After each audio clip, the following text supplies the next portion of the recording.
we are going to মন্দির। English যাচ্ছিস কেন ভাই? ইংলিশটা কি তুই? We are going to মন্দির। একটু একটু ছাড়তে হয়। ইংলিশ যাচ্ছে বলতে পারো না বাংলা? দেখো কত বৃষ্টি বৃষ্টি ওয়েদার, ফালতু এটা। বাট এখন বৃষ্টি হচ্ছে না। একটু ওয়েটটা তোমা ছাড়তে পারছি না তোকে।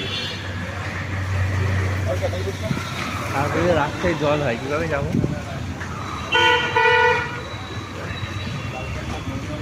কাকা একটু আসতে চালাও সবাই। সুজা যাবি? বাইকটা সবাই আসছে নাকি? সবাই তো আমার মতন না, গেম টাইপ করে। সাইকেল ব্লক করবো, ভালো হবে না?